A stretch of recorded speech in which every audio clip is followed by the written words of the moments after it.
Hey everyone, welcome back to another dive into history's most shocking secrets. Before we begin tonight's journey into the bizarre world of medieval marriages, hit that like button if you're ready to have your mind blown, and let me know in the comments what time it is where you're watching from. It's always amazing to see our global community gathering for these wild historical tales. Now, get comfortable, maybe grab a snack, because tonight we're exploring something that will make you incredibly grateful for modern privacy laws. If you think your wedding was stressful, wait until you hear what medieval couples had to endure on their wedding night.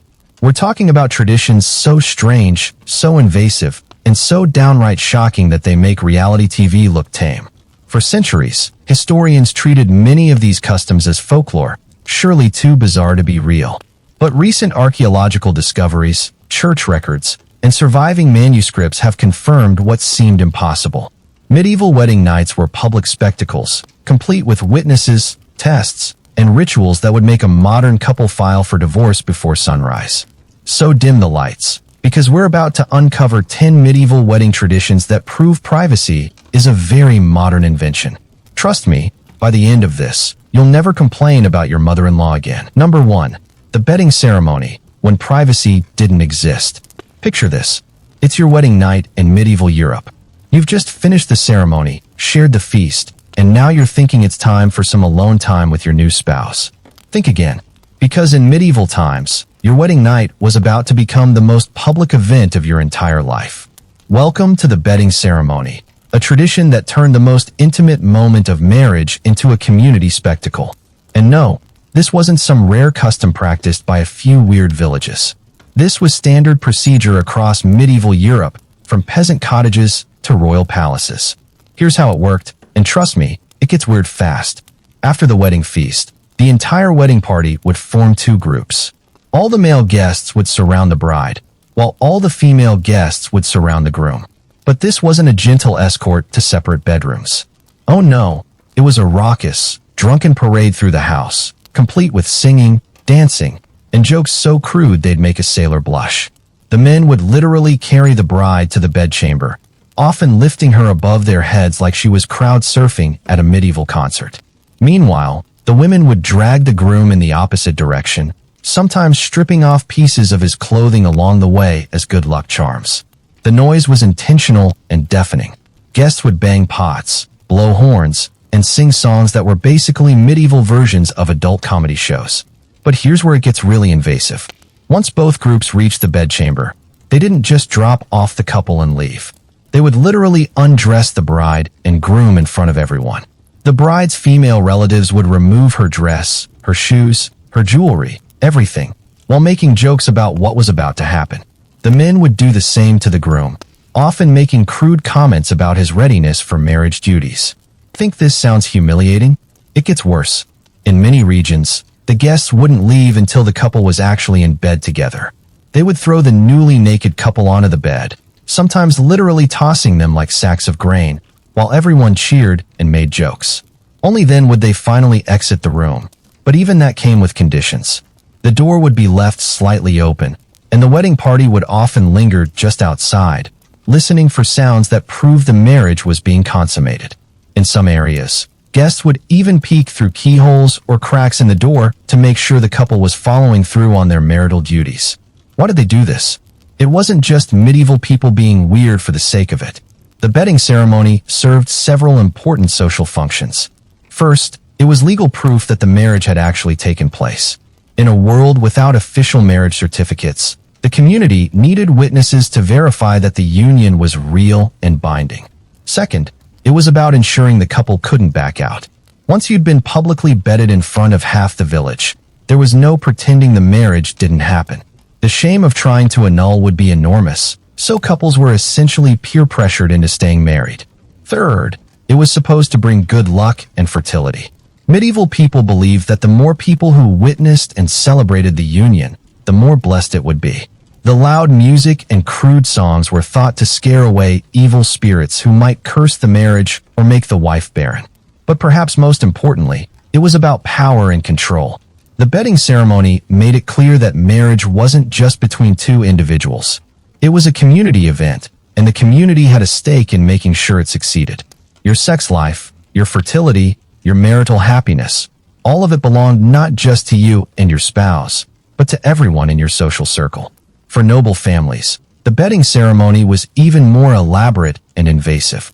Royal weddings might have hundreds of witnesses, all eager to confirm that the marriage alliance was sealed properly. The French royal family was particularly notorious for this.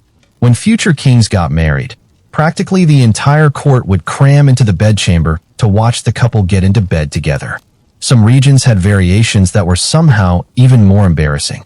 In parts of Germany, the wedding guests would throw grain, nuts, and coins onto the marriage bed while the couple was in it, believing this would ensure prosperity and many children. In Scotland, the couple would be given a drink called the bride's pie, a mixture of wine and herbs that was supposed to increase passion, and they had to drink it while still naked in front of everyone. The really crazy part? This wasn't just for first marriages. If a widow or widower remarried, they might still have to endure a bedding ceremony, regardless of age. There are records of couples in their 50s and 60s being subjected to this public humiliation because the community needed to know that even older marriages were legitimate. The practice was so ingrained in medieval culture that trying to avoid it was seen as suspicious.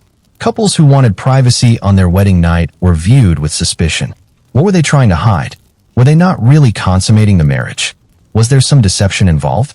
Over time, some families did try to make the bedding ceremony less invasive. Wealthy families might limit it to just close relatives rather than the entire wedding party. Some couples negotiated to be undressed separately and then placed in bed together while wearing nightgowns rather than being completely naked. But even these toned-down versions were incredibly public by modern standards. The idea that a couple's wedding night should be private and romantic was completely foreign to medieval thinking. Marriage was a social institution, and every aspect of it, including the most intimate parts, belonged to the community. The bedding ceremony finally started to disappear in the late medieval period, partly due to changing religious attitudes, and partly because people gradually began to value personal privacy more highly. But it took centuries to die out completely, and in some rural areas, modified versions persisted well into the Renaissance. So the next time someone complains about wedding photographers being too intrusive, remember the medieval bedding ceremony. At least modern wedding photographers wait until after you've left the reception to stop taking pictures. Number 2. The witness requirement, proving consummation. If you thought the bedding ceremony was invasive, wait until you hear about what happened after all those wedding guests finally left the room. Because in medieval Europe, your wedding night wasn't really over until you could prove to everyone that you'd actually completed it successfully. Welcome to the witness requirement, a legal and social tradition that turned medieval newlyweds into performers who had to provide evidence of their most intimate moments. And we're not talking about subtle hints or private conversations. We're talking about physical proof, public declarations, and sometimes even sworn testimony about what happened behind closed doors. Here's the thing about medieval marriage law that most people don't understand. A wedding ceremony, no matter how elaborate, didn't actually make you married in the eyes of the law and the church. What made you married was consummation. If you didn't consummate the marriage, it could be annulled as if it never happened. This meant that proving consummation wasn't just about satisfying nosy neighbors. It was about making your marriage legally valid. So how exactly did medieval couples prove they'd consummated their marriage? The methods were numerous, creative, and absolutely mortifying by modern standards. The most common form of proof was the morning after announcement. The morning after the wedding night, the couple was expected to appear before their families and wedding guests to formally declare that the marriage had been consummated. This wasn't a subtle nod or a knowing wink. The husband would have to make a public statement, often in front of the entire wedding party, confirming that he had fulfilled his marital duties and that his wife was now truly his wife in every sense. But a simple declaration wasn't always enough. Witnesses who had been stationed outside the bedchamber during the night would often be called upon to testify about what they had heard. These witnesses, usually trusted family members or community elders, would describe in embarrassing detail the sounds that came from the wedding chamber. Moaning, bed creaking, passionate exclamations. All of this would be recounted in public as evidence that the marriage had been properly consummated. In some regions, the tradition was even more invasive. The couple would have to provide physical evidence of the consummation. For the bride, this meant displaying blood-stained sheets as proof of lost virginity. The sheets would be examined by older women in the community, often the bride's female relatives, who would verify that the stains were genuine and in the right place. This practice was based on the medieval belief that all women bled during their first sexual experience, which we now know isn't always true. But in medieval times, the absence of blood could be grounds for accusing the bride of not being a virgin or for claiming that the marriage hadn't been consummated. The social consequences could be devastating. For noble families, the stakes were even higher. Royal and aristocratic marriages were often political alliances, and proving consummation was crucial for securing inheritance rights and preventing rival claimants from challenging the legitimacy of the union. In these cases, the witness requirement could involve dozens of people, including ambassadors from foreign courts who needed to report back to their own kingdoms that the alliance had been sealed properly. Some royal families took the witness requirement to ridiculous extremes. In France, there are records of royal bedchambers being fitted with special listening posts where witnesses could monitor the proceedings more effectively. Some courts even employed professional witnesses whose job was to listen for specific sounds and report them accurately to court officials. But what happened if a couple couldn't provide adequate proof of consummation? The consequences ranged from social embarrassment to complete social ruin. For peasant families, failure to prove consummation might mean the marriage wasn't recognized by the community, leaving both parties in legal limbo. The wife might be sent back to her family in shame, and the husband might be mocked as inadequate or impotent. For noble families, the stakes were much higher. A marriage that couldn't be proven consummated could be annulled, potentially destroying political alliances and inheritance plans. In extreme cases, the husband might be examined by physicians to determine if he was physically capable of consummation, while the wife might be examined to verify her virginity status. This led to some truly bizarre medieval practices. Some couples would hire professional consultants, usually older married women, who would advise them on how to provide convincing proof of consummation.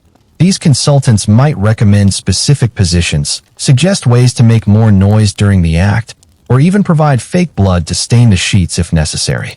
The church had a complicated relationship with the witness requirement.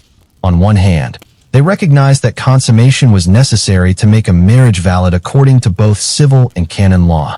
On the other hand, many church leaders found the public examination of intimate details to be unseemly and potentially sinful. This tension led to some interesting compromises. Some priests would allow couples to swear a private oath before God that they had consummated their marriage, without requiring public proof. But this was often seen as insufficient by the broader community, who wanted more concrete evidence. The witness requirement also created opportunities for fraud and manipulation. Couples who hadn't actually consummated their marriage might fake the evidence, using animal blood to stain sheets or paying witnesses to lie about what they had heard. Some families would even hire actors to make appropriate sounds from a nearby room while the actual couple remained chaste. Conversely, families opposed to a marriage might challenge legitimate proof, claiming that the evidence was faked or that the witnesses were lying. This could lead to complex legal battles involving multiple witnesses, physical examinations, and even sworn testimony from servants who had prepared the bedchamber. The most extreme cases of witness requirements occurred during times of political tension, when marriages were arranged between enemy families or rival kingdoms. Each side might insist on having their own witnesses present to ensure that the other side couldn't later claim the marriage was invalid. This could result in bedchambers filled with representatives from multiple factions, all listening intently and taking notes for their respective leaders. Over time, the witness requirement began to evolve and become somewhat less invasive. By the later medieval period, some communities accepted simpler forms of proof, such as the couple's joint testimony or the verification of a trusted priest. But the basic principle remained the same. Your marriage wasn't real until you could prove you'd consummated it. The witness requirement finally began to disappear as legal systems became more sophisticated and marriage law became more standardized. The development of official marriage registries and certificates reduced the need for proof of consummation, and changing religious attitudes emphasized the spiritual rather than physical aspects of marriage. But the legacy of the witness requirement lasted for centuries, influencing everything from wedding traditions to marriage law. Even today, Some legal systems technically recognize the concept of consummation as necessary for a valid marriage, though the requirement for public proof has thankfully disappeared. So the next time you think modern weddings are stressful, remember medieval couples who had to perform for an audience and then prove their performance the next morning. Privacy, it turns out, is a relatively recent invention. Number 3. The blessed bed ritual, holy water and herbs. After learning about bedding ceremonies and witness requirements, you might think medieval wedding nights couldn't get any stranger. But we haven't even talked about what happened before the couple ever set foot in their bedchamber. Because in medieval Europe, preparing the marriage bed wasn't just about fresh sheets and flower petals. It was about spiritual warfare, fertility magic, and enough religious ritual to make a cathedral service look casual. Welcome to the blessed bed ritual, a complex ceremony that turned every medieval marriage bed into a battlefield between good and evil, where priests, herbs, and holy water fought demons, curses, and infertility in what was essentially an exorcism with romance intentions. The preparation began days before the actual wedding. The bedchamber itself had to be spiritually cleansed and prepared, because medieval people believed that evil spirits were particularly attracted to moments of joy and new beginnings. A wedding night was like sending up a signal flare to every demon within 100 miles, practically inviting them to come and ruin the marriage. The first step was always a thorough cleaning of the room, but not just with soap and water. The chamber would be swept with special brooms made from specific woods, usually ash or rowan, which were believed to have protective properties. Every corner had to be cleaned because demons were thought to hide in shadows and dusty places. Once the room was physically clean, the real spiritual preparation could begin. A priest would be summoned to perform the actual blessing ceremony, and this wasn't a simple prayer said over the bed. This was a full-scale religious operation that could take hours and involve multiple clergy members. The priest would start by blessing the room itself, walking around the perimeter while sprinkling holy water and reciting prayers in Latin.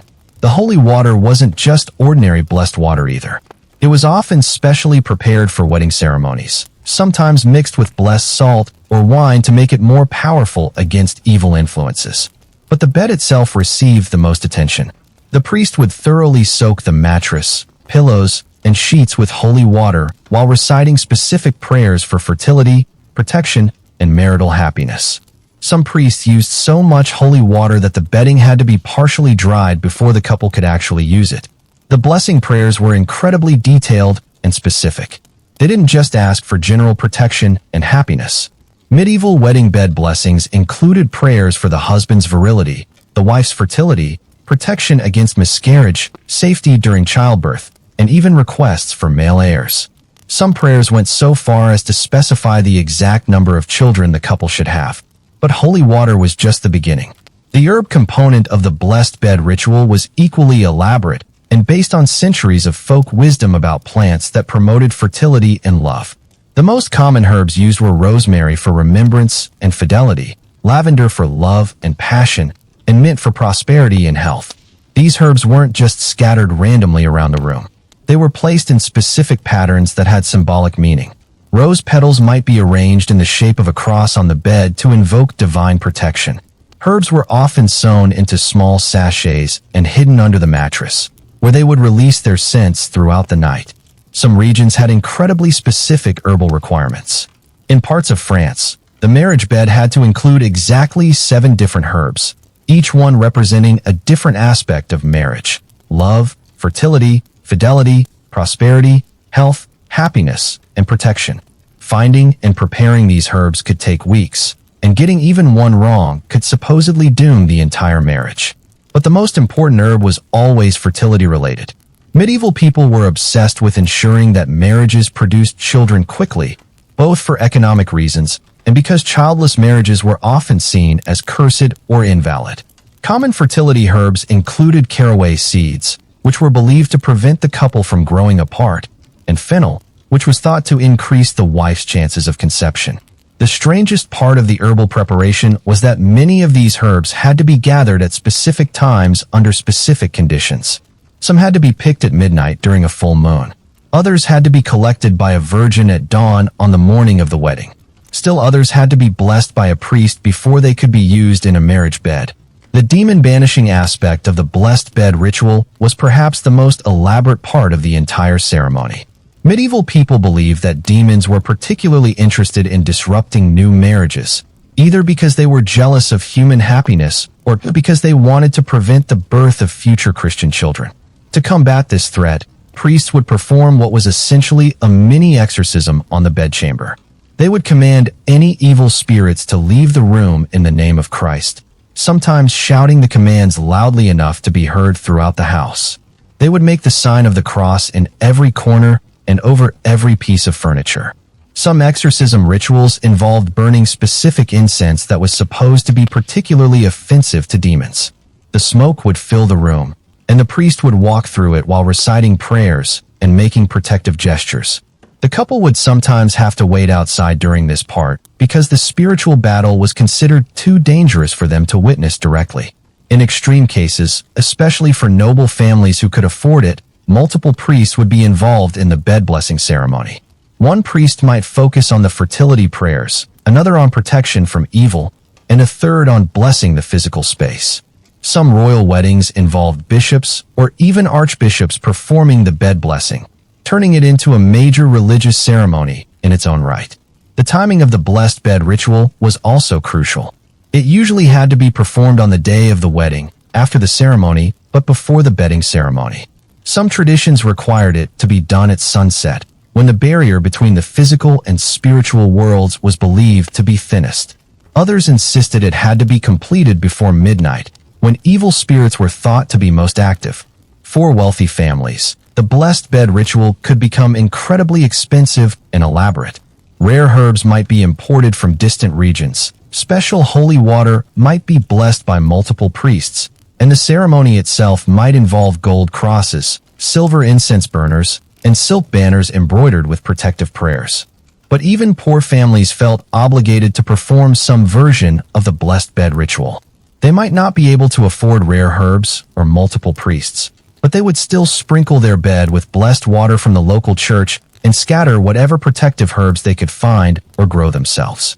The belief in the power of the blessed bed ritual was so strong that skipping it was considered extremely dangerous.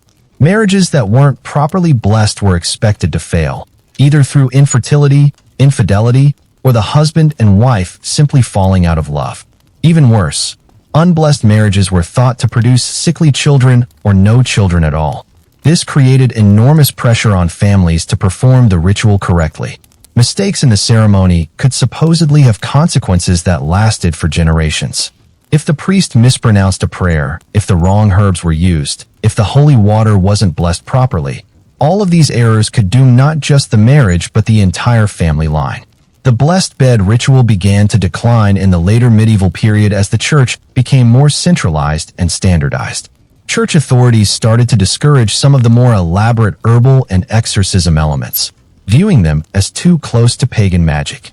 But the basic practice of blessing marriage beds with holy water continued for centuries.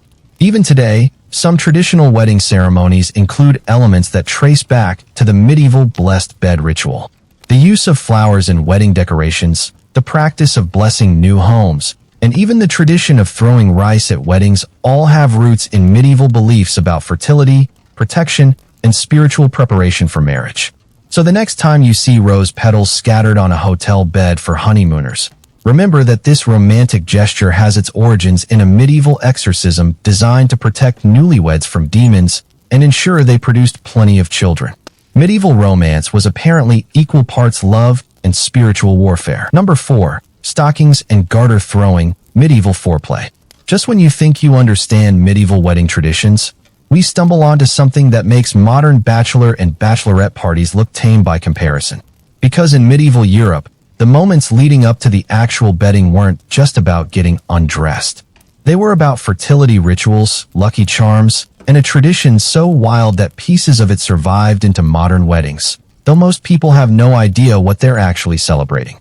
Let me introduce you to the medieval tradition of stocking and garter throwing, a custom that turned the bride's undergarments into magical objects and the wedding guests into a frenzied crowd fighting over what were essentially fertility charms with a very personal touch. Here's how this bizarre tradition worked, and trust me, It's way more intense than anything you've seen at modern weddings. After the bedding ceremony had gotten the couple into their bedchamber, but before they were actually left alone, there was one more ritual that had to be completed. The bride's stockings and garters had to be removed and distributed to the wedding guests as good luck charms. But this wasn't a gentle, romantic moment where the groom carefully removed his new wife's stockings. Oh no, this was a free-for-all that resembled a medieval version of a rock concert mosh pit. Except instead of trying to catch a guitar pick, wedding guests were fighting over intimate apparel. The bride would sit on the edge of the marriage bed, still in her undergarments, while the wedding guests crowded around her. The removal of the stockings and garters was done by the female wedding guests, usually the bride's female relatives or close friends. But here's where it gets wild. The male guests were allowed, even encouraged, to help. Picture this scene. A new bride, barely clothed, sitting on her marriage bed while dozens of wedding guests, both men and women, crowd around her trying to grab pieces of her underwear. The women would work to untie the garters that held up the bride's stockings, while the men would reach in trying to touch the ribbons for luck. It was basically a sanctioned groping session that everyone pretended was a religious ceremony. The garters themselves were special items, not just practical undergarments. Medieval brides wore elaborate garters made of silk ribbons, often in bright colors like blue or red, and decorated with flowers, herbs, or small charms. These garters weren't hidden under the dress. They were worn visibly on the legs, just above the knee, specifically so they could be seen and admired by wedding guests. The most valuable garters were those that had been blessed by a priest or had been worn by other successful wives. Some families had heirloom garters that were passed down from mother to daughter, accumulating luck and power with each successful marriage. Getting your hands on one of these super-powered garters was like winning the medieval lottery of fertility magic. But removing the garters was just the first part of the tradition. Once they were untied from the bride's legs, they had to be thrown to the crowd of guests, and this is where things got really chaotic. The guests would form a mob around the bed, pushing and shoving to position themselves for the best chance of catching a garter. Men and women would literally fight each other for these scraps of intimate clothing. The person who caught a garter was believed to gain incredible luck in love and fertility. Single guests thought that catching a garter would help them find a spouse quickly. Married guests believed it would increase their own fertility or improve their marriage. Even elderly guests would fight for garters, thinking they might bring health and longevity. The stockings received similar treatment, though the ritual was slightly different. After the garters were removed, the bride's stockings would be peeled off, often by multiple people pulling at once. The stockings would then be cut into pieces so that more guests could have a fragment of the lucky cloth. Some particularly aggressive guests would try to grab the stockings right off the bride's feet, leading to what can only be described as medieval underwear wrestling. But here's the really bizarre part. The garters and stockings weren't just kept as good luck charms. They were supposed to be used in specific ways to maximize their magical power. Single women would wear pieces of the bride's garters under their own clothes, believing it would help them attract husbands. Married women would place fragments of the stockings under their own marriage beds to increase fertility. Some guests would even eat small pieces of the ribbons or cloth, thinking that consuming part of the bride's intimate apparel would transfer her fertility to them. This practice was especially common among women who had been trying unsuccessfully to conceive, and it was considered perfectly normal behavior at medieval weddings. The tradition had regional variations that were somehow even stranger. In parts of Germany, the bride's shoes were also considered lucky charms, and guests would fight over the laces and buckles. In France, pieces of the bride's shift, the medieval equivalent of a slip, were distributed along with the garters and stockings. Some English traditions included the bride's hair ribbons in the distribution, though these were considered less powerful than the leg garments. The timing of the stocking and garter throwing was crucial. It had to happen after the bedding ceremony, but before the couple was left alone for consummation. This narrow window meant that the entire ritual had to be completed quickly, which added to the frenzied atmosphere. Guests knew they only had a few minutes to grab their lucky charms before being kicked out of the bedchamber. For noble families, the stocking and garter throwing could become extremely elaborate and expensive affairs. Royal brides might wear dozens of garters, each one made of precious materials like silk, silver thread, or even gold wire. The distribution of these valuable items became a way of showing favor to important guests and cementing political alliances. Some royal weddings had specific protocols for who could receive which garters. The most valuable ones might be reserved for foreign ambassadors or high-ranking nobles, while lesser garters would be thrown to the general crowd. Getting a royal garter was considered such an honor that recipients would often display them prominently in their homes or even have them incorporated into their family coat of arms. The tradition was so ingrained in medieval wedding culture that skipping it was considered bad luck for the marriage. Brides who refused to participate in the stocking and garter throwing were seen as selfish or possibly cursed. Even worse, their marriages were expected to fail because the community hadn't been able to share in the fertility magic. This created pressure on brides to participate even when they found the tradition embarrassing or invasive.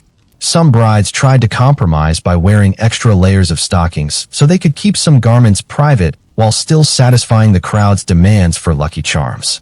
Others would wear special sacrifice garters that were designed specifically to be thrown to guests, keeping their actual functional undergarments intact.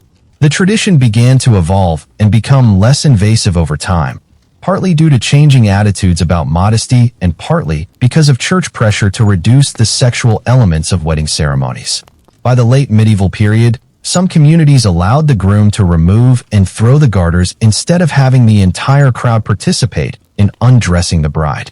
This evolution eventually led to the modern tradition of the groom removing the bride's garter and throwing it to the male wedding guests, while the bride throws her bouquet to the single women. Most people today have no idea that this civilized modern custom has its roots in a medieval free-for-all, where wedding guests would literally fight each other for pieces of the bride's underwear. The belief in the power of wedding garters was so strong that it created an entire secondary market in medieval Europe. Professional garter makers specialized in creating elaborate wedding garters that would be impressive enough to satisfy demanding wedding guests. Some unscrupulous vendors would even sell pre-blessed garters that claimed to have extra fertility power, though these were often just regular ribbons that had been sprinkled with holy water. So the next time you're at a wedding and you see the groom gently removing his bride's garter and politely tossing it to a crowd of civilized guests, remember the medieval origins of this tradition.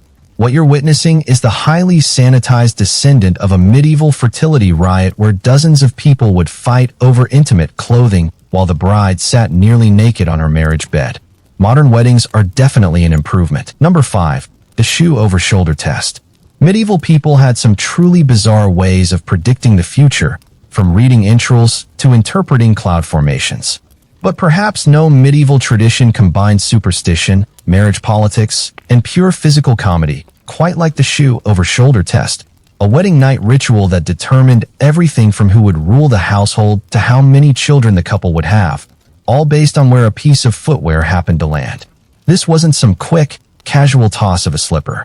The shoe over shoulder test was a formal ceremony with specific rules, elaborate preparations, and consequences that could affect the entire course of a marriage. And unlike many other medieval wedding traditions that were performed by the community, this one put all the pressure squarely on the bride herself. Here's how this bizarre tradition worked. And trust me, the medieval mind's ability to find deep meaning in random events will amaze you. After the bedding ceremony and the stocking and garter throwing, but before the couple was finally left alone, the bride had to perform one final test that would supposedly reveal the secrets of her future marriage. The bride would stand at the foot of the marriage bed, facing away from her husband and the assembled wedding guests. She would remove one of her shoes, typically the right shoe because the right side was considered luckier and more powerful in medieval superstition. This shoe had to be the one she had worn during the wedding ceremony, not a special ceremonial shoe, because it needed to carry the spiritual energy of the marriage vows.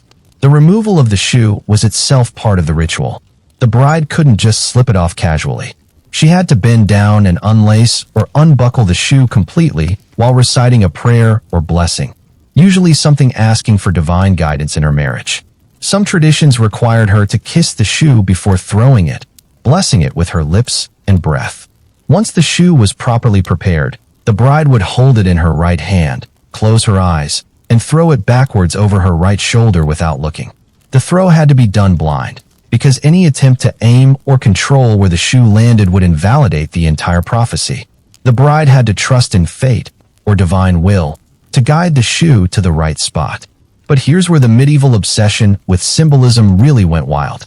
Every possible landing spot for the shoe had a different meaning, and wedding guests would crowd around to see exactly where it fell.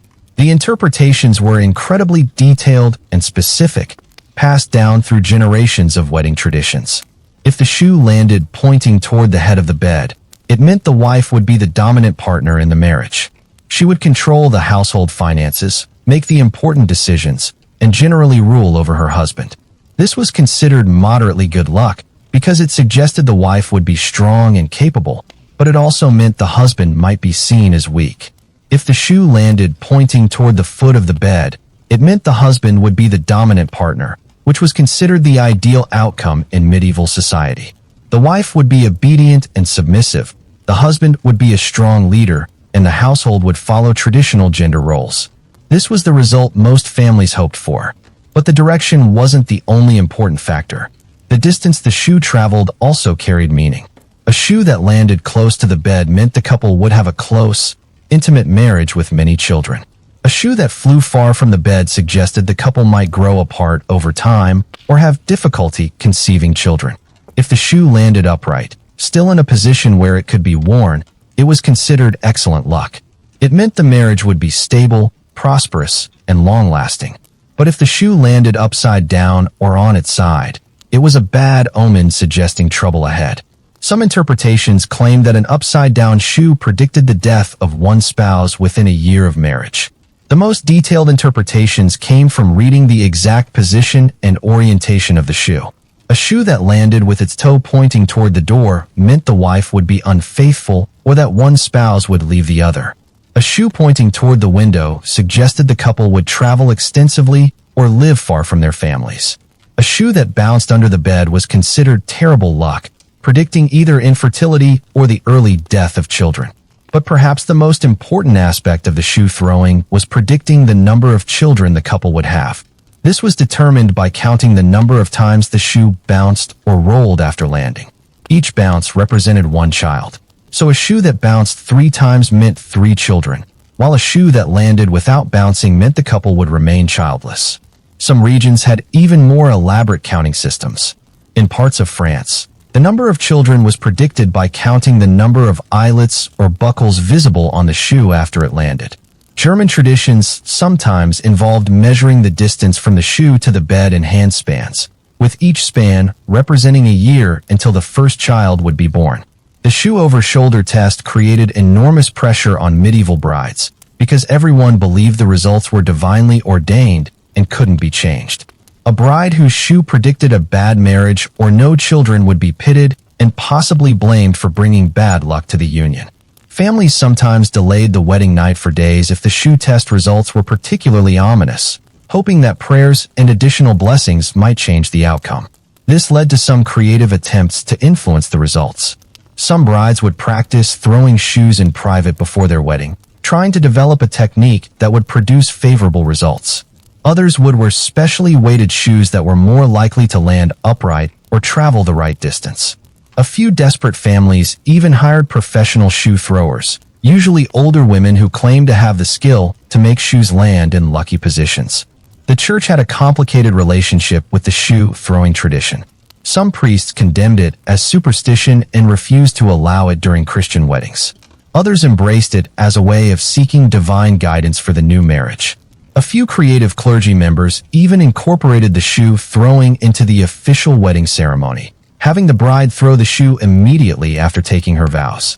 The tradition was so widespread that it created an entire industry around wedding shoes. Specialized shoemakers would craft wedding shoes designed specifically for the throwing ceremony. These shoes were lighter than regular footwear, so they would fly farther, but they were also decorated with special symbols and charms that were supposed to increase their prophetic power.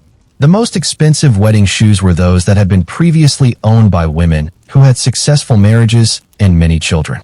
These lucky shoes could cost more than most families earned in a month, but they were considered good investments because they supposedly guaranteed favorable results in the throwing test. Some families even kept collections of successful wedding shoes, lending them out to other families or renting them for important marriages. The most famous lucky shoes might be used in dozens of weddings over the course of several decades, accumulating power and reputation with each successful marriage they predicted. But the shoe-throwing tradition also created social problems. Families whose daughters' shoes predicted bad outcomes would sometimes blame the shoemaker, claiming that the shoes had been cursed or improperly made. This led to lawsuits, feuds, and even violence between families and craftsmen. The tradition began to decline in the later medieval period as attitudes towards superstition changed and the church became more skeptical of non-Christian wedding practices. But it persisted in some rural areas well into the Renaissance, and traces of it can still be found in some modern wedding traditions. The practice of throwing the bride's bouquet, for example, is thought by some historians to be a descendant of the shoe-throwing tradition. The idea that catching the bouquet will bring good luck and love is remarkably similar to medieval beliefs about catching pieces of the bride's clothing or accessories. So the next time you see a bride throw her bouquet at a wedding, remember that this innocent modern tradition has its roots in a medieval practice where the bride's shoe was believed to reveal the deepest secrets of her future marriage, and where the wrong bounce could doom a couple to a lifetime of unhappiness. Number 6. Communal soup drinking. The aphrodisiac feast. If you thought medieval wedding traditions were weird so far, wait until you hear about what medieval couples were expected to eat and drink on their wedding night. Because in medieval Europe, preparing for consummation wasn't just about spiritual blessings and lucky charms. It was also about consuming the most bizarre, disgusting, and allegedly powerful aphrodisiac soup that human imagination could devise.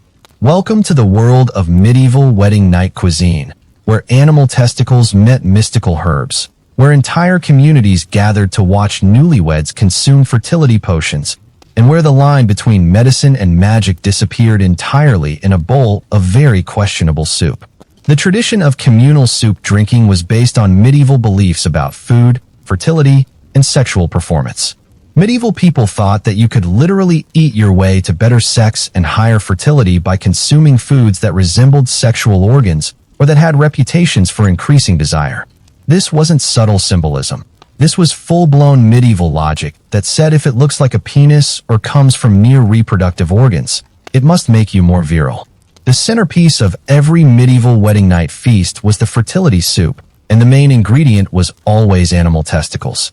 Not just any testicles. The bigger and more virile the animal, the more powerful the soup was supposed to be. Bull testicles were the gold standard, considered the most potent ingredient for increasing male sexual performance. But depending on the region and what was available, the soup might include testicles from rams, boars, stallions, or even roosters. The preparation of the soup was a community event that began days before the wedding. The testicles had to be fresh, ideally harvested from young, healthy animals on the morning of the wedding day. The task of castrating the animals and preparing the testicles was usually given to the oldest, most experienced women in the community, because they were thought to have the knowledge needed to preserve the sexual power of the organs. But testicles were just the beginning. The soup also included an incredible variety of herbs and spices that were believed to have aphrodisiac properties. Ginseng root was highly prized, but it was expensive and hard to find. So most communities used local substitutes like mandrake root, which was thought to increase fertility because of its vaguely human shape. Other common ingredients included horny goat weed, which got its name from goat herders who noticed that goats became more sexually active after eating it. Damiana was added for female fertility, while tribulus was included to increase male testosterone. Some recipes called for powdered rhinoceros horn or tiger bone, though these were so expensive that only royal families could afford them. The strangest ingredients were those chosen purely for symbolic reasons. Pine nuts were included because they came from trees that stayed green all year, symbolizing eternal fertility. Pomegranate seeds were added because the fruit had so many seeds, representing the hope for many children. Even the cooking process was symbolic. The soup had to be simmered for exactly 9 hours, representing the 9 months of pregnancy. The herbs weren't just thrown into the pot randomly. Each ingredient had to be added at a specific time and in a specific order, while reciting prayers or incantations that were supposed to activate their aphrodisiac properties. Some recipes required the cook to stir the soup clockwise while chanting fertility blessings, turning the kitchen into what was essentially a witch's cauldron with a marriage license. But here's where the tradition gets really weird. The soup wasn't just consumed by the bride and groom. The entire wedding party, and sometimes the whole community, would gather to drink the fertility soup together. This wasn't a private romantic dinner. It was a public consumption of aphrodisiac that everyone participated in. The communal drinking usually took place in the great hall or main room of the house where the wedding was being held. Large cauldrons of the soup would be prepared, and everyone would line up with their bowls to receive a portion. The bride and groom would go first, drinking from special ceremonial cups that had been blessed by the priest, but then everyone else would join in. The reasoning behind the communal consumption was that fertility was considered a community blessing, not just a personal one. By sharing the aphrodisiac soup, all the married couples in the community would supposedly benefit from increased fertility and improved sexual performance. It was like a medieval Viagra party where everyone was invited. The taste of this soup was, by all accounts, absolutely horrible. Medieval recipes that survive today describe flavors that would make a modern person gag. The testicles created a strong, gamey flavor that was barely masked by the herbs and spices.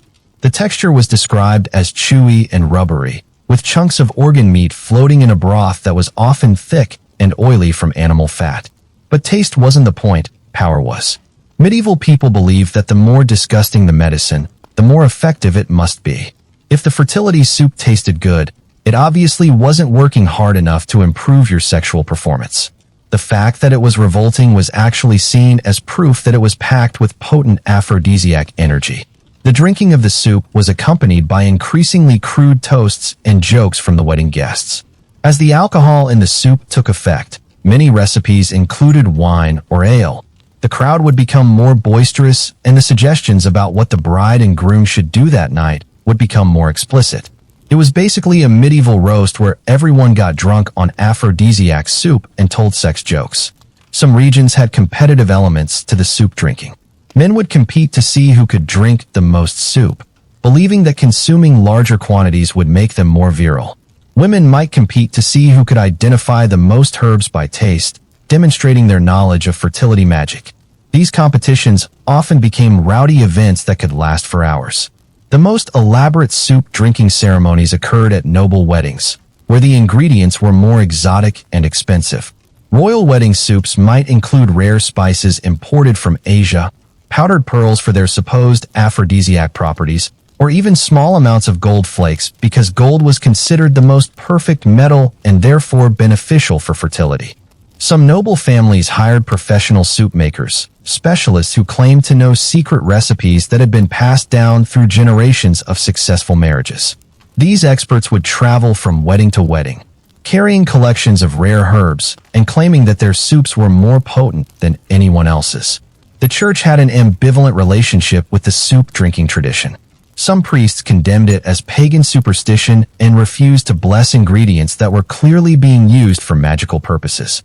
But other clergy members embraced the tradition, arguing that God had provided herbs and animals for human benefit, including the benefit of marital fertility. This tension led to some creative compromises. Some priests would bless the soup after it was cooked, but before the herbs were identified, allowing them to support the general idea of seeking God's help for fertility while avoiding endorsement of specific magical practices. Other priests would attend the soup drinking but would drink only broth without any of the organ meat, maintaining their spiritual purity while still participating in the community celebration. The belief in the power of aphrodisiac soup was so strong that couples who couldn't afford elaborate ingredients would sometimes go into debt to purchase them.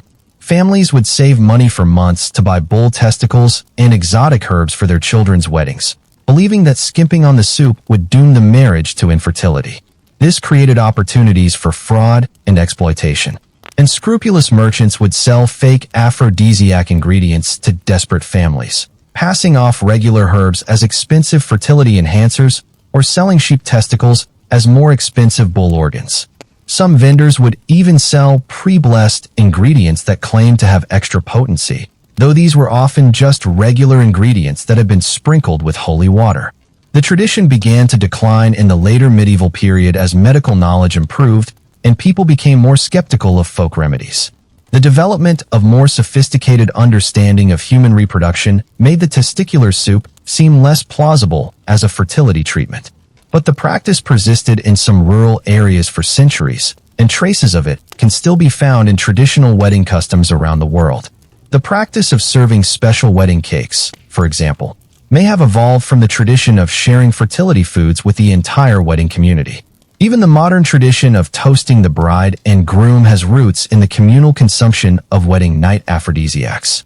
The idea that sharing special drinks will bring good luck to a marriage is remarkably similar to medieval beliefs about the power of fertility soup. So the next time you raise a glass to toast newlyweds at a wedding reception, remember that this civilized modern custom evolved from a medieval tradition where entire communities would gather to consume bowls of animal testicle soup while making increasingly crude jokes about what the couple should do in bed that night. Modern wedding receptions are definitely more appetizing. Number 7. The shirt test, proving virginity. Medieval society was obsessed with female virginity in ways that would make modern people extremely uncomfortable. But perhaps no medieval tradition combined this obsession with invasive examination, family drama, and creative fraud quite like the shirt test, a morning-after ritual that turned a piece of clothing into evidence in what was essentially a public trial about the bride's purity and the groom's performance. The shirt test was based on the medieval belief that a woman's virginity could be proven by physical evidence left on her clothing during her first sexual experience. This wasn't just about moral judgment. It was about legal and economic consequences that could affect entire families. A bride who couldn't pass the shirt test might be returned to her family in disgrace, while a family that provided a non-virgin bride could face financial penalties or even violence. Here's how this invasive and traumatic tradition worked, and trust me, it reveals everything you need to know about medieval attitudes toward women, sexuality, and privacy. The shirt in question was the bride's chemise or shift, the medieval equivalent of a modern slip or nightgown. This was the innermost garment that the bride wore under her other clothes, and it was the piece of clothing that would supposedly collect evidence of her lost virginity during the wedding night consummation. The preparation for the shirt test actually began before the wedding ceremony. The bride's family would carefully select and prepare a special white chemise that would be worn only on the wedding night. This garment had to be made of the finest white linen available, because any color or pattern might interfere with the visibility of bloodstains that were expected to appear. The chemise was often blessed by a priest before the wedding, not just for spiritual protection, but to ensure that it would provide accurate evidence of virginity. Some families would even have multiple witnesses observe the preparation of the chemise, documenting that it was clean, white, and free of any existing stains that might confuse the results of the morning after examination. On the wedding night, after all the other ceremonies were complete and the couple was finally left alone, the bride was expected to wear this special chemise during consummation. The garment was supposed to collect bloodstains that medieval people believed always resulted from a virgin's first sexual experience. These stains would serve as proof that the bride had indeed been pure and that the marriage had been properly consummated. But the real drama began the morning after the wedding night. As soon as the couple woke up, usually at dawn, the examination process would begin. This wasn't a private moment between husband and wife. It was a community event that involved multiple family members and sometimes even official witnesses. The bride's female relatives, typically including her mother, aunts, and older married sisters, would enter the bedchamber to collect the chemise for examination. The bride would have to remove the garment in front of these women, who would immediately begin inspecting it for the telltale bloodstains that would prove her virginity. The examination was incredibly detailed and humiliating. The women would spread the chemise out on a table or bed where it could be seen clearly in daylight. Every inch of the fabric would be scrutinized, with particular attention paid to the areas that would have been in contact with the bride's genital area during intercourse. The examiners weren't just looking for the presence of blood, they were looking for specific types of stains in specific locations. The blood had to be fresh, indicating that it came from the wedding night rather than from menstruation or some other source. It had to be located in the right places on the chemise, proving that it resulted from penetration rather than from some other injury. The amount of blood was also important. Too little blood might suggest that the bride wasn't actually a virgin, while too much blood could indicate injury or violence rather than normal defloration. The examiners had to make judgments about whether the stains looked right according to their understanding of female anatomy and sexual experience. If the examination was successful, if the chemise showed the expected bloodstains in the expected places, the results would be announced to the gathered family members and wedding guests. The bride would be officially declared to have been a virgin, the marriage would be validated, and both families could proceed with the post-wedding celebrations and legal arrangements. But if the examination failed, if there were no bloodstains, or if the stains looked suspicious, the consequences could be devastating. The bride might be accused of having lied about her virginity, the marriage might be declared invalid, and both families could face social and financial ruin. The failed shirt test could lead to immediate annulment of the marriage, with the bride being returned to her family in disgrace. The bride's family might be required to return the dowry they had received, and they might face additional financial penalties for providing a non-virgin bride. In extreme cases, the bride herself might face physical punishment or even banishment from the community. This high-stakes nature of the shirt test led to widespread fraud and manipulation. Families who knew their daughters weren't virgins would go to extraordinary lengths to fake the evidence needed to pass the examination. The most common method of fraud was to use animal blood to create fake virginity stains on the chemise. Chicken blood was the most popular choice because it was readily available and had a color and consistency similar to human menstrual blood. The blood would be applied to the chemise either before the wedding night or early in the morning before the examination. Some families would hide small bladders or sponges filled with blood in the bride's clothing or in the marriage bed so that they could be crushed during intercourse to create the appearance of natural bleeding. More sophisticated fraudsters would use special herbs or chemicals that would create red stains when mixed with bodily fluids. The most elaborate fraud schemes involved bribing or threatening the examiners themselves. Families might pay the bride's female relatives to report false results, or they might arrange for sympathetic witnesses to conduct the examination instead of more objective parties. But the fraud went both ways. Families who wanted to get out of an unwanted marriage might deliberately sabotage the shirt test, claiming that the bride wasn't a virgin even when she was. They might plant fake evidence of previous sexual activity or bribe examiners to report negative results. The shirt test also created opportunities for blackmail and manipulation within families. Relatives who knew about fraud attempts might demand money or favors in exchange for their silence. Knowledge about a bride's actual sexual history became a form of currency that could be traded for political or economic advantage. Some regions developed more sophisticated testing methods to combat fraud. In parts of Italy, the chemise examination was supplemented by physical examination of the bride by experienced midwives who claimed they could detect virginity by examining the hymen. These examinations were even more invasive and traumatic than the shirt test, but they were considered more reliable evidence. The church had a complicated relationship with the shirt test. Some religious authorities supported it as a way of ensuring that Christian marriages were pure and legitimate. But other church leaders condemned it as an invasive practice that treated women like property rather than as human beings created in God's image. This religious tension led to regional variations in how the shirt test was conducted. In areas where the church opposed the practice, it might be conducted secretly by families without official religious sanction. In regions where the church supported it, priests might even participate in the examination process or bless the results. The shirt test began to decline in the later medieval period as medical knowledge improved and people began to understand that not all women bleed during their first sexual experience. The development of more sophisticated marriage laws also reduced the legal importance of proving virginity, making the shirt test less necessary for validating marriages. But the practice persisted in some areas well into the modern era, and traces of it can still be found in some traditional cultures around the world. The basic idea that women's sexual purity can and should be physically verified remains a persistent element of patriarchal societies. The legacy of the shirt test is a reminder of how medieval society treated women's bodies as public property subject to community examination and judgment. It shows how the most intimate aspects of marriage were considered matters of public concern rather than private experience. So the next time you hear someone romanticizing medieval times or talking about how much simpler life was back then, remember the shirt test.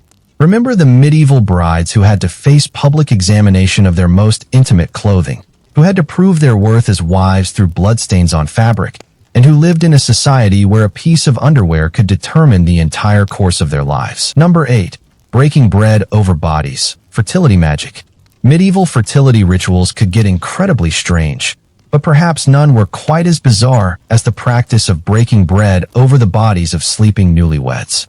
This wasn't just about sharing food or blessing a meal.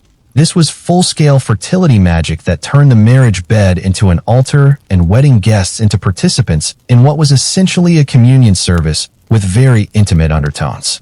The bread-breaking ritual was based on medieval beliefs about the transfer of fertility power through food, proximity, and ritual action.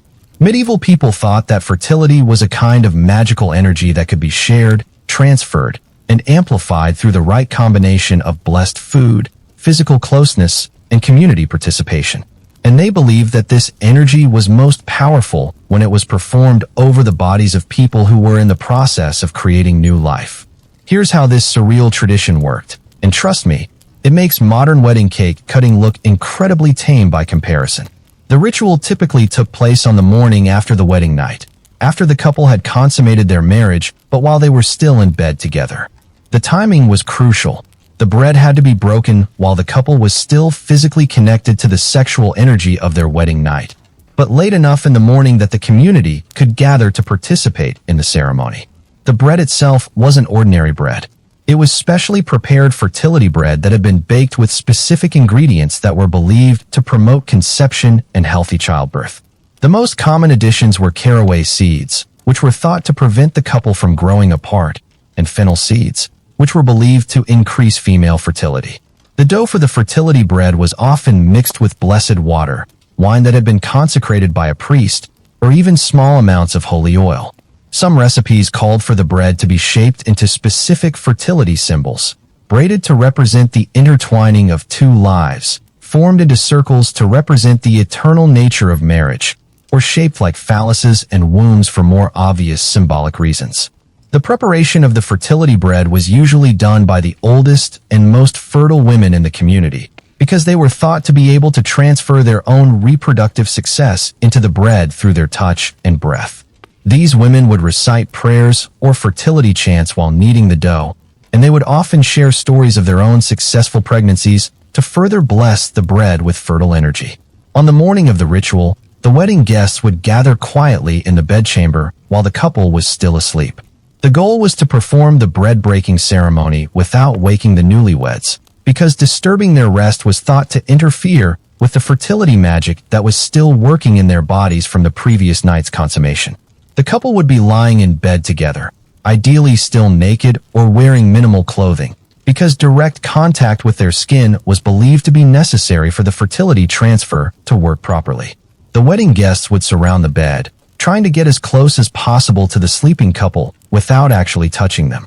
The fertility bread would then be held directly over the couple's bodies, usually positioned above their abdomens where any future children would grow. The person designated to break the bread, typically the oldest fertile woman in the community, would recite a prayer or incantation asking for the couple to be blessed with many healthy children. The breaking of the bread had to be done in a specific way. It couldn't be cut with a knife, because metal tools were thought to interfere with fertility magic.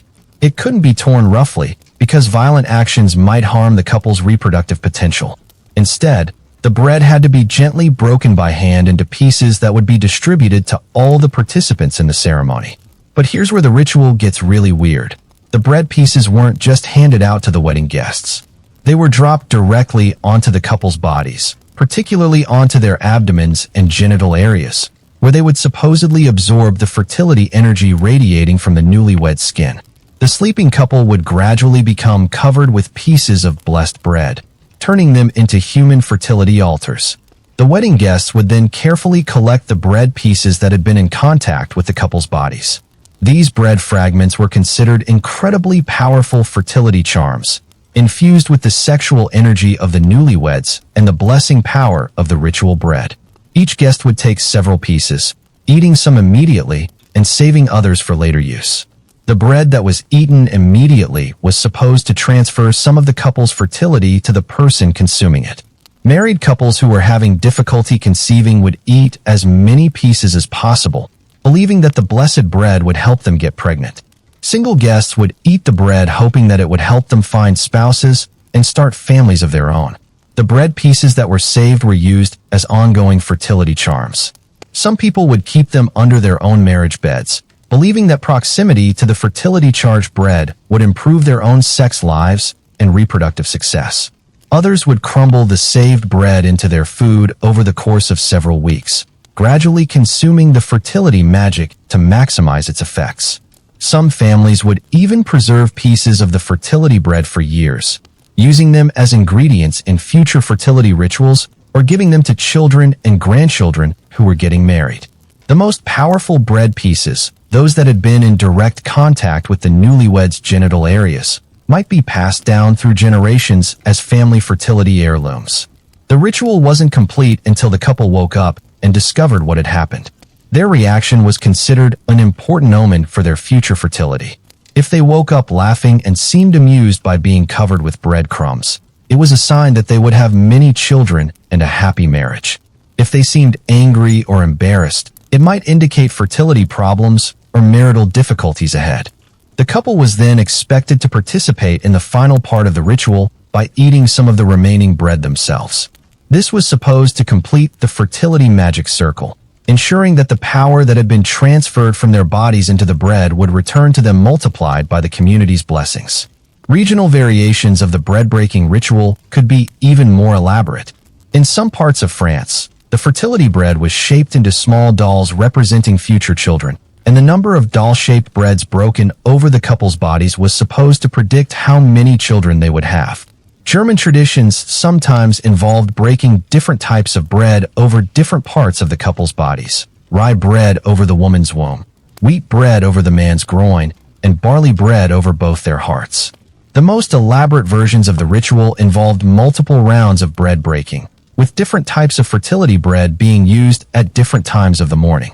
The first round might use bread made with herbs for female fertility.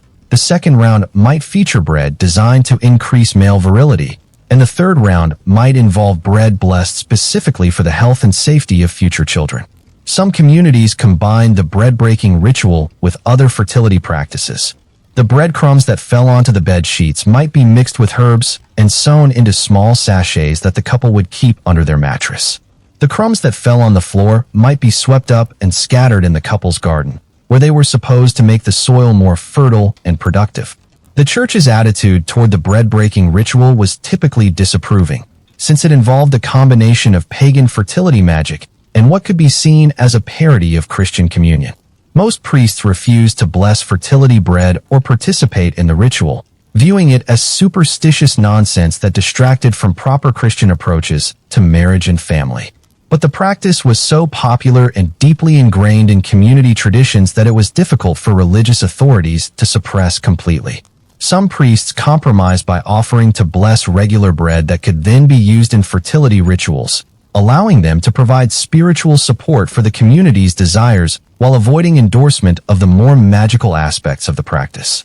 The bread-breaking ritual began to decline in the later medieval period as the church became more successful in suppressing pagan practices and as people became more concerned about privacy and modesty in marriage customs.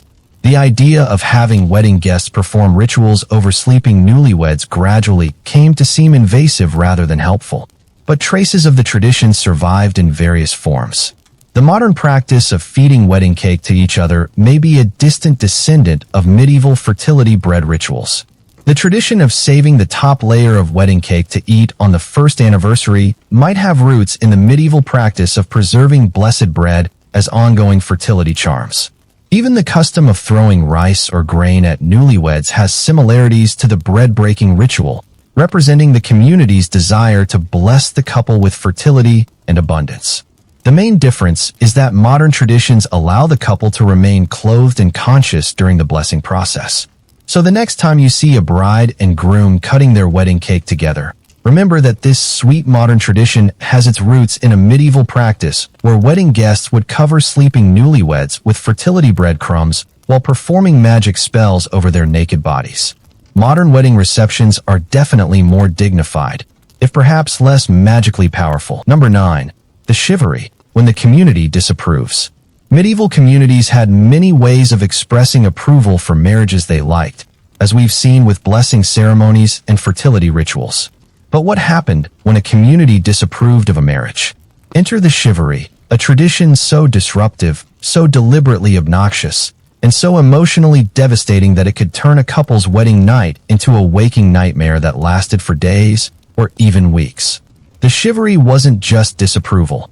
It was psychological warfare conducted with pots, pans, and the coordinated effort of an entire community determined to make a couple's life miserable until they either conformed to social expectations or paid a hefty fine to make the harassment stop. The word chivalry comes from a Latin term meaning headache, which tells you pretty much everything you need to know about what this tradition was designed to accomplish.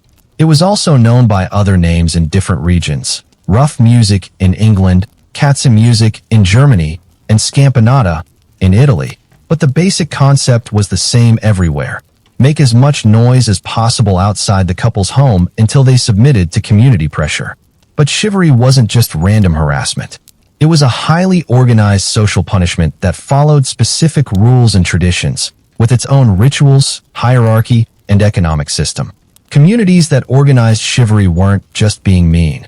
They were enforcing social norms through collective action, using shame and exhaustion as tools to maintain their vision of proper marriage customs. So what kinds of marriages triggered chivalry? The list was long and revealed everything about medieval social prejudices and anxieties. The most common target was marriages with large age gaps, especially older men marrying much younger women or older women marrying younger men. These relationships were seen as unnatural and potentially exploitative, deserving of community intervention. Second marriages, especially by widows and widowers, were also frequent targets of chivalry.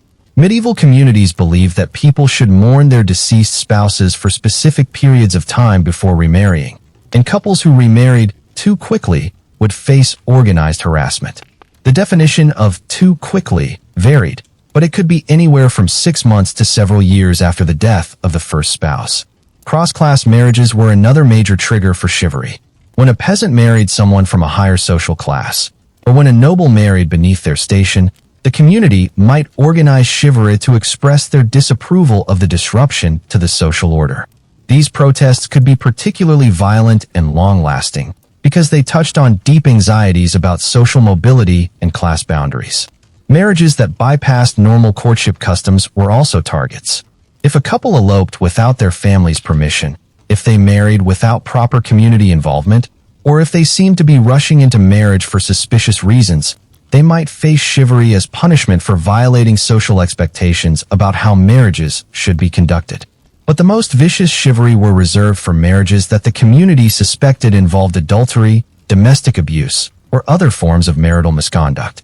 If a married person left their spouse to marry someone else, if there were rumors of physical violence in the relationship, or if the marriage seemed to be based on deception or coercion, the chivalry could become a form of vigilante justice that lasted for months. The organization of chivalry followed specific social hierarchies and traditions.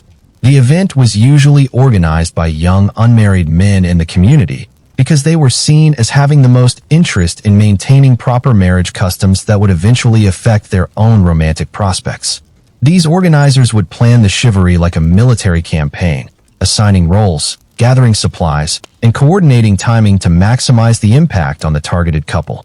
The chivalry typically began at sunset on the couple's wedding night, just when they were hoping to finally be left alone after all the other wedding ceremonies.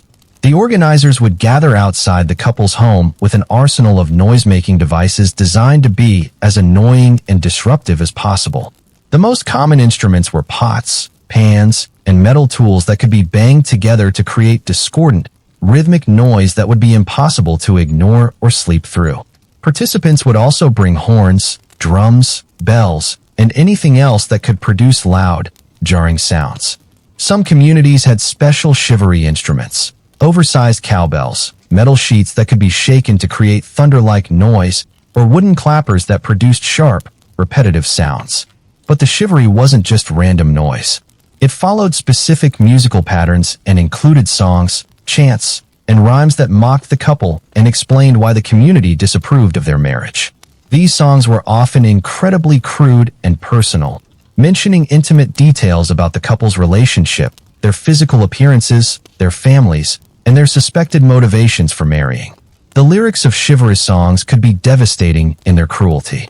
They might mock an older man's sexual performance, ridicule a woman's appearance, or suggest that the marriage was based on greed rather than love. The songs were designed to be memorable and humiliating, creating lasting shame that would follow the couple long after the chivalry ended. The chivalry participants would also engage in theatrical performances outside the couple's home, acting out skits that mocked their relationship. These performances might include actors dressed as the bride and groom, exaggerating their physical characteristics or imitating their behavior in insulting ways. Some chivalry included mock wedding ceremonies where actors would parody the couple's actual wedding, making jokes about their vows and predicting disaster for their marriage. The noise and performances would continue all night, making it impossible for the couple to consummate their marriage or get any sleep. But the chivalry didn't end at sunrise. It would resume the next evening and continue night after night until the couple either gave in to the community's demands or found some other way to make it stop. During the day, chivalry participants would often continue their harassment in more subtle ways. They might follow the couple around town making jokes, refuse to do business with them, or spread rumors about their relationship. Children would be encouraged to throw mud or garbage at the couple's house, and neighbors might refuse to speak to them or acknowledge their marriage. The economic impact of chivalry could be devastating. Couples who were being subjected to organized harassment might find it difficult to work, conduct business, or maintain normal relationships with their neighbors. Merchants might refuse to sell them goods, employers might fire them, and landlords might evict them, all as part of the community's coordinated campaign to force them to conform or leave town. The only way to stop chivalry was to pay what was essentially extortion money to the organizers. The couple would have to negotiate with the leaders of the harassment campaign, agreeing to pay a fine in exchange for being left alone. These fines could be enormous, sometimes equivalent to months or even years of income, and they were often accompanied by demands that the couple also provide food and drink for a community feast where everyone would celebrate the end of the chivalry. Some couples tried to resist chivalry through legal action, appealing to local authorities or church officials for protection. But these appeals were often unsuccessful because many community leaders either supported the chivalry or were afraid to oppose it. In some cases, local officials would even participate in the harassment, seeing it as a legitimate way of enforcing community standards. The most desperate couples would simply flee their communities, abandoning their homes and businesses to escape the constant harassment. But even this didn't always work, because chivalry organizers would sometimes send messages to neighboring communities, warning them about the inappropriate marriage and requesting that the harassment be continued in the new location. Chivalry could also turn violent, especially when the targeted couple refused to pay the demanded fines or tried to resist the harassment. Participants might vandalize the couple's property, assault them physically, or even break into their home to continue the harassment indoors.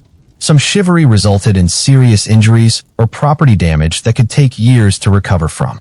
The tradition was particularly cruel because it targeted couples at the moment when they were most vulnerable and hoping for happiness.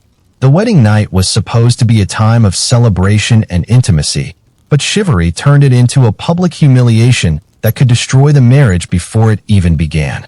The psychological impact of chivalry was often severe and long-lasting. Couples who survived the harassment might remain traumatized for years, afraid to appear in public or participate in community activities. Some marriages never recovered from the shame and stress of chivalry, ending in separation or divorce even after the harassment stopped. But chivalry also had unintended consequences that sometimes backfired on the communities that organized it. The tradition created cycles of revenge and feuding between families, as relatives of targeted couples might organize their own chivalry against the original harassers. Some communities became so divided by chivalry conflicts that normal social and economic life became impossible. The church's relationship with chivalry was complicated and often contradictory. Some religious authorities condemned it as unchristian behavior that promoted hatred and violence between community members, But other church leaders saw it as a useful tool for enforcing moral standards and preventing marriages that violated religious teachings about proper relationships. This religious ambivalence meant that chivalry could vary dramatically between communities depending on the local priest's attitude. In some areas, church officials would actively discourage chivalry and provide sanctuary for targeted couples. In other regions, priests might even participate in the harassment or bless the efforts of chivalry organizers. The tradition began to decline in the later medieval period as legal systems became more sophisticated and communities developed other ways of handling social disputes. The rise of more centralized government authority also made it harder for communities to organize vigilante justice without facing official consequences. But chivalry persisted in some rural areas well into the modern era, and traces of it can still be found in various traditional customs around the world. The practice of chivalry in some parts of North America, where communities would make noise outside newlyweds' homes, is a direct descendant of medieval chivalry, though usually much less hostile and threatening. The legacy of chivalry is a reminder of how communities can use collective action to enforce conformity and punish those who violate social norms. It shows how traditions that claim to protect community values could become forms of organized cruelty that destroyed the very social bonds they were supposed to preserve. So the next time you hear about community traditions that bring people together and enforce social standards, remember chivalry. Remember the medieval couples whose wedding nights were turned into nightmares by neighbors who claimed to be protecting community values. And think about the fine line between social cohesion and organized harassment. Number 10. The morning after inspection, public proof. If you thought the shirt test was invasive, wait until you hear about the morning after inspection, a medieval tradition that turned the most private aftermath of a wedding night into a public examination that could determine a couple's entire future. This wasn't just about checking bed sheets or asking polite questions. This was a comprehensive community investigation into every aspect of the couple's first sexual experience, conducted in front of witnesses and recorded for posterity.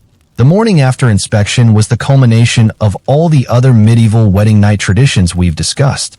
After the bedding ceremony, the witness requirements, the blessed bed ritual, the stocking throwing, the shoe test, the fertility soup, the shirt examination, the bread breaking, and possibly surviving chivalry, couples faced one final ordeal, proving to the entire community that they had successfully consummated their marriage and were now officially husband and wife.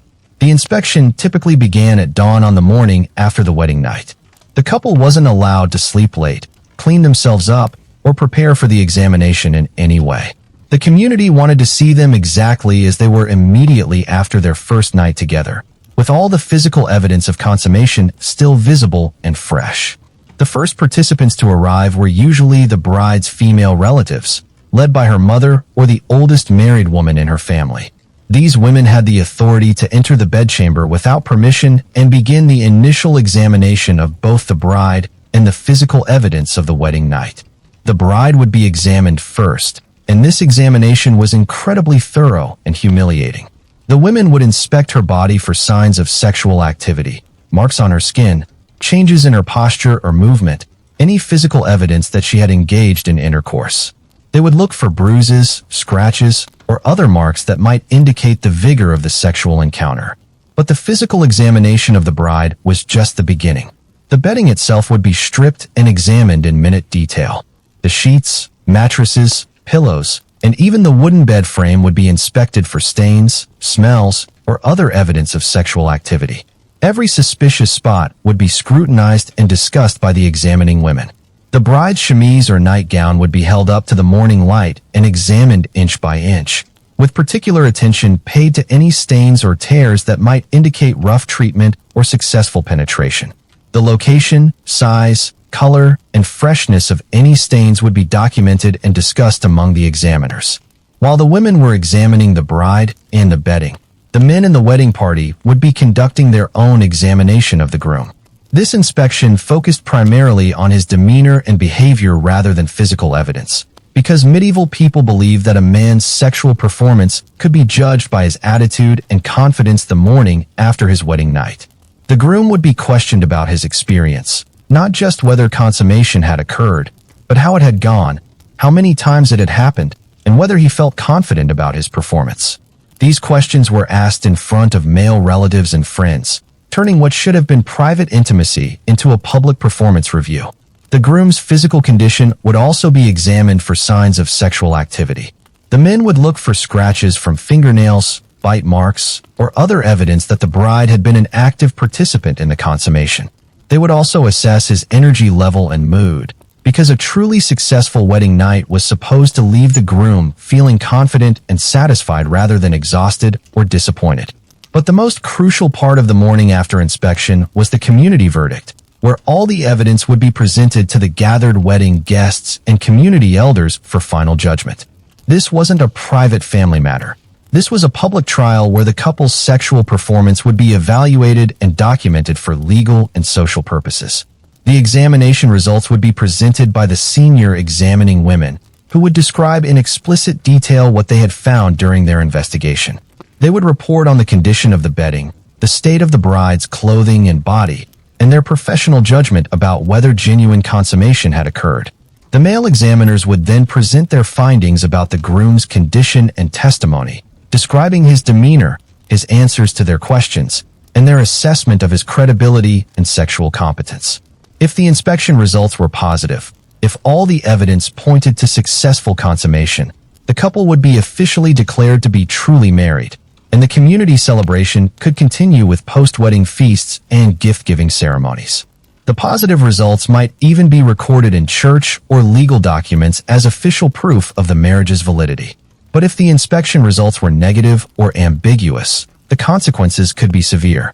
The marriage might be declared incomplete or invalid, requiring the couple to attempt consummation again under even more scrutiny. In extreme cases, the marriage might be annulled entirely, with both families facing shame and potential legal consequences. The most controversial aspect of the morning after inspection was what happened when the evidence was inconclusive or contradictory. Medieval communities had developed elaborate procedures for handling these situations, including re-examinations, expert testimony from experienced wives and midwives, and even physical tests that were supposed to reveal hidden truths about the couple's sexual experience. Some communities employed professional wedding inspectors, usually older women who claimed to have special expertise in detecting signs of consummation. These women would be called in for difficult cases, and their judgment was considered authoritative. They might use techniques like smelling bed linens to detect specific bodily fluids, or examining stains under different types of light to determine their origin and freshness. The most extreme cases involved what were essentially medieval forensic investigations. Physical evidence would be collected and preserved. Witnesses would be interviewed separately to check for inconsistencies, and experts would be consulted to provide professional opinions about whether consummation had actually occurred. These investigations could take days or even weeks to complete, during which time the couple existed in a legal and social limbo. They weren't fully married until the inspection was complete, but they also couldn't return to their previous unmarried status. They had to wait in uncertainty while their most intimate experience was dissected and analyzed by the community. The morning after inspection also created opportunities for fraud, manipulation, and false accusations. Families who wanted to invalidate a marriage might bribe inspectors to report negative findings, while couples who hadn't actually consummated their marriage might attempt to fake evidence to pass the examination. The most common fraud involved using animal blood to create fake evidence of defloration, similar to the techniques used to pass the shirt test. But the morning after inspection was more comprehensive and harder to fool, because it involved multiple types of evidence and multiple examiners who were trained to detect deception.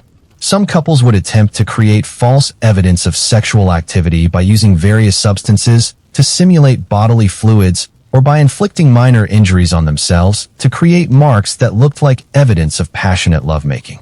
But experienced inspectors were often able to detect these deceptions, leading to even more serious consequences for couples caught trying to cheat. The church's attitude toward the morning after inspection was typically negative, viewing it as an invasive practice that reduced the sacred mystery of marriage to crude physical examination. Most religious authorities preferred to trust couples' sworn testimony about consummation rather than requiring physical proof.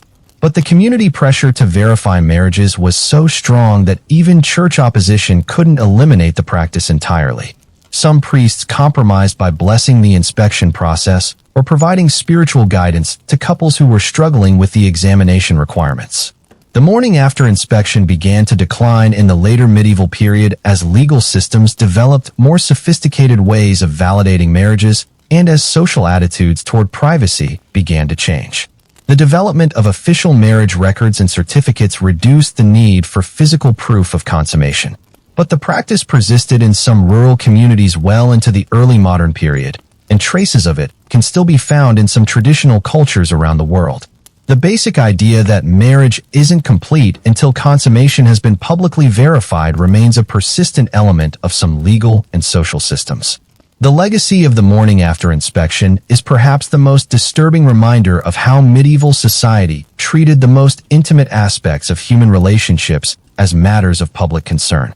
It shows how communities could intrude into every aspect of personal life in the name of social order and legal validation. The tradition also reveals the enormous pressure that medieval couples faced to perform not just for each other, but for their entire community. Their wedding night wasn't a private moment of intimacy. It was a public performance that would be examined, judged, and recorded for posterity. So the next time you think about how stressful modern weddings can be, with their photographers and videographers documenting every moment, remember the morning after inspection. Remember the medieval couples who had to face community examination of their most intimate experience, who had to prove their love through physical evidence, and who lived in a society where even the marriage bed wasn't truly private. As we reach the end of our journey through the strangest medieval wedding night traditions, I think we can all agree on one thing. Modern couples have it pretty good. No bedding ceremonies with drunk relatives undressing you in public. No witnesses stationed outside your bedroom door. No priests performing exorcisms on your mattress. No communal soup made from animal testicles. No public inspection of your underwear the morning after. These 10 traditions reveal something fascinating about medieval society: the complete absence of what we consider privacy in marriage. Every aspect of a couple's wedding night, from the preparation of the bed to the morning after examination, was considered community business. Marriage wasn't seen as a private union between two individuals. It was a public institution that required community oversight and validation. The medical understanding behind many of these traditions was, frankly, terrible. Medieval people believed things about anatomy, fertility, and sexuality that we now know are completely wrong.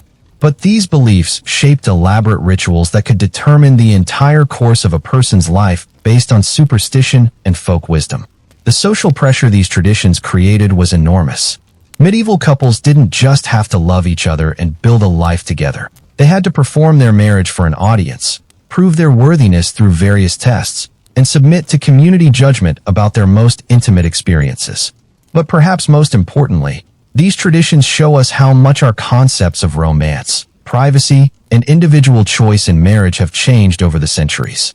What we consider basic human rights, the right to privacy, the right to marry for love, the right to keep our intimate lives private, were completely foreign concepts to medieval people. The next time you attend a modern wedding, where the couple's biggest worry might be whether the flowers match the napkins or whether Great Aunt Martha will behave at the reception, remember these medieval traditions. Remember the bedding ceremonies, the witness requirements, the fertility soups, and the morning after inspections. And maybe, just maybe, say a little prayer of gratitude that you live in an era where your wedding night is actually your own private business. Because as we've learned tonight, privacy in marriage is a relatively recent invention and one we should probably never take for granted. Thanks for joining me on this wild ride through medieval marriage customs. If you enjoyed this deep dive into history's most bizarre wedding traditions, hit that like button, subscribe for more shocking historical content, and let me know in the comments which of these traditions surprised you the most. I'll see you next time for another journey into the weird, wonderful, and often disturbing world of our ancestors. Until then, sleep well, and be grateful that no one is planning to break bread over your sleeping body or examine your underwear for evidence of anything. Modern life has its perks,